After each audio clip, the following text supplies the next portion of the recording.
Assalamualaikum, hai anak-anak, apa kabarnya? Semoga sehat-sehat semua ya. Alhamdulillah kita dapat bertemu lagi untuk belajar. Pada materi kali ini kita akan membahas materi bagaimana cara duduk yang benar saat membaca. Langsung aja ke pembahasannya yuk. Membaca adalah kegiatan melihat isi bacaan dan proses memahami isi teks.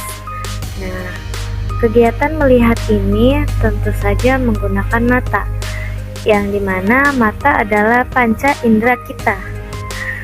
Nah, mata ini juga harus dijaga agar tetap sehat. Nah, ada gambar di bawah ini, mari kita perhatikan bersama-sama. Berikut terdapat posisi duduk saat membaca. Menurut kalian, bagaimana posisi duduk yang benar saat membaca? Apakah terdapat pada gambar 1 atau gambar 2 maupun gambar 3? Ya benar, posisi duduk yang benar ada di gambar 1. Di gambar 1, posisi duduknya itu tegak dan tubuh lurus menghadap ke depan. Posisi duduk ini dapat membuat kita lebih nyaman saat membaca dan tidak mudah lelah saat membaca. Lalu gambar yang kedua itu ada posisi duduk yang salah, yakni tubuhnya bengkok ke depan, dan di gambar 3 pun sama, tubuhnya itu bengkok ke belakang, sehingga posisi duduk yang seperti ini dapat membuat kita lebih cepat merasa lelah. Nah, selanjutnya ini jarak dari mata ke buku saat kita membaca pun harus dijaga.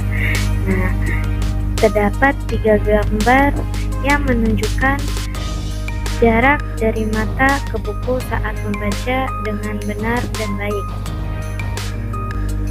Nah, menurut kalian dari ketiga gambar tersebut, manakah cara posisi duduk yang benar untuk mengatur jarak dari mata ke buku saat membaca? Ya benar.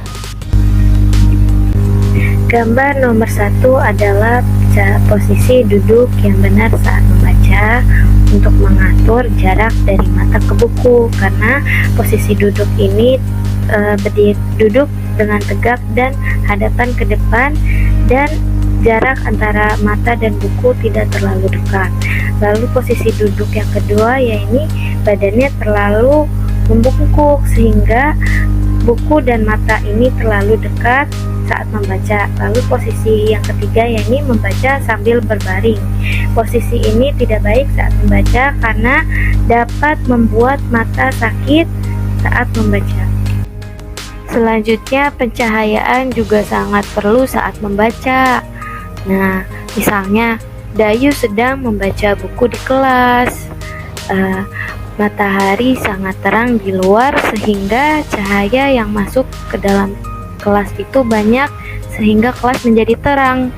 Dayu ini bisa membaca dengan baik, nyaman, dan tidak mudah lelah. Mari perhatikan Dayu saat membaca dan perhatikan juga pencahayaan Dayu saat membaca. Nah, selanjutnya mari kita mengenal macam-macam bahan bacaan. Lani sedang membaca berbagai bacaan. Banyak bacaan yang Lani baca. Lani membaca buku cerita, Lani membaca majalah, Lani juga membaca buku pelajaran. Nah, kira-kira bacaan mana sih yang paling kamu sukai? Yang pertama ada koran, yang kedua buku cerita, ketiga majalah, keempat buku pelajaran, yang kelima komik. Jadi bahan bacaan mana nih yang anak-anak paling sukai? Jangan lupa tulis di kolom komentar ya. Baik, sekian dari materi kita hari ini. Sampai jumpa di materi selanjutnya. Wassalamualaikum warahmatullahi wabarakatuh.